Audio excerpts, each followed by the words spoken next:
Per què aquest llibre? Doncs el llibre neix de la curiositat periodística de per què aquesta manifestació va ser un èxit que ens va sorprendre a tots, no cal enganyar-nos, jo crec que va sorprendre fins i tot a l'Assemblea Nacional Catalana, ens va sorprendre a tots els analistes, periodistes, intel·lectuals, tot el que vulgueu, i va sorprendre també els partits polítics que fossin sobiranistes o no, tampoc s'esperaven tanta gent al carrer. Per què va ser un èxit? Jo crec que hi va haver dues causes. Una, la conjuntura, que és veritat que era una conjuntura favorable, que hi havia xup-xup, perquè veníem del fracàs de la via estatutària, del rebuig a l'Estatut per part del Tribunal Constitucional, també per les negatives a canviar el model de finançament de Catalunya. És a dir, veníem d'un malestar social i nacional que respirava ja des de feia anys i que d'alguna manera va esclatar aquell dia amb una manifestació en la qual, evidentment, es va reivindicar la independència, però que també la gent va sortir a dir ja n'hi ha prou de tot plegat. Per mi, un dels factors claus de l'èxit de l'Assemblea, després d'haver fet aquest llibre, va ser que d'entrada ja van renunciar a fer política institucional. I realment estem saturats de partits polítics i d'espais polítics i l'Assemblea va tenir molt clar des del primer dia que havia de fer carrer, que havia d'extendre la consciència nacional al carrer i que l'havia d'organitzar i donar-li forma. El segon encert va ser recuperar l'esperit de la transició. De fet, els seus tres fundadors, que estan un a la taula, els altres dos estan aquí a primera fila, Miquel Sellarès i en Miquel Strubel, són persones que van participar a la transició a l'Assemblea de Catalunya. L'Assemblea de Catalunya es va caracteritzar per aglutinar totes les forces democràtiques d'aquell moment a favor d'uns objectius. Aquests objectius en part ja es van cobrir, però tant en Pere com en Miquel, o com els dos Miquels, van ser capaços de traslladar l'esperit unitari de l'Assemblea de Catalunya a l'Assemblea Nacional Catalana. Jo crec, des del meu punt de vista, que el més interessant de l'Assemblea un cop constituïda és que sigui capaç, a partir d'ara, sobretot de convèncer els no convençuts, perquè malgrat que el sobiranisme és un sentiment i una opció política molt extesa a la societat catalana, hi ha bosses encara de gent que encara no està en aquest procés i no el veu clar. I després també crec que continua sent útil per pressionar i per vetllar perquè aquest procés tiri endavant, perquè moltes vegades els límits institucionals o el tacticisme dels partits pot fer que els objectius es distorsionin, s'allarguin innecessàriament, es perdin, etc. I mantenir l'Assemblea com a instrument de pressió civil pot ser molt útil en temps com els que estem vivint de canvi i de transformació democràtica i nacional. Li vam demanar a en Pere Martí que fos ell qui escrivís aquest llibre i l'agraïment, per tant, també al Pere, perquè amb els poques setmanes que l'editorial i tots nosaltres li vam donar perquè fes aquesta feina, s'hi va realment capbussar.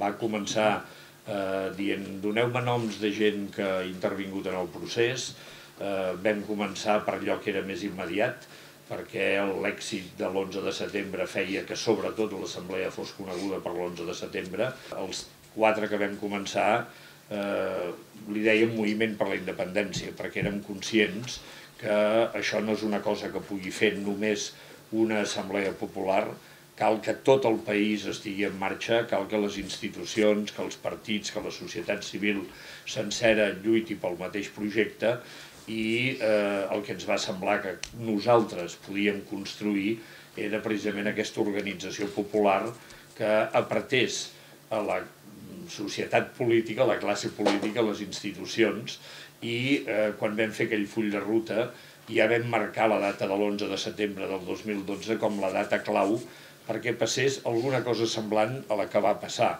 Potser sí que ens va sorprendre, potser sí que ningú s'esperava tanta gent, però teníem clar que aquell dia calia canviar el rumb de la història, ens va sortir bé, tant de bo tot el que fem a partir d'ara vagi en la mateixa direcció i entre tots plegats, repeteixo, entre societat civil, partits polítics i institucions, siguem capaços de portar aquest país fins a la independència, fins a la plena llibertat. Perquè això del projecte de l'Assemblea tingui èxit, un independentisme pacífic, democràtic, europeista, tingui èxit, que l'èxit de la manifestació organitzada per l'Assemblea de l'11 de setembre es prolongui i que d'una manera, podríem dir, racional es vagi fent passes per la independència del país, jo ho sintetitzaria amb 5 punts, amb 5 coses, que l'Assemblea, com a mínim, intervé en 3. O sigui que, en fi, és una cosa important. En primer lloc, òbviament, és aconseguir una majoria social interna. Que això ningú sap si hi és o si no hi és. Tenim indicadors indirectes, però si som rigorosos, doncs, en fi, això s'ha de desenvolupar. No està assegurat, i aquí, òbviament, el paper de l'Assemblea és clau. No només a l'Assemblea, hi ha moltes més organitzacions, polítiques, socials, culturals, etc. Però aquest és un punt clau.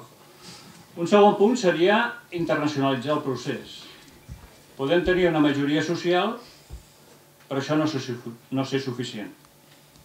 La independència de Catalunya, ens agradi o no, no depèn només dels catalans. Un tercer punt seria una certa unitat entre els partits polítics que lideren aquesta segona fase. Ara hem entrat en una fase més política, ja no és l'Assemblea qui dirigeix, com ha passat des del 2010-2011, diguéssim, l'Assemblea i Òmnium, i, en fi, la societat civil.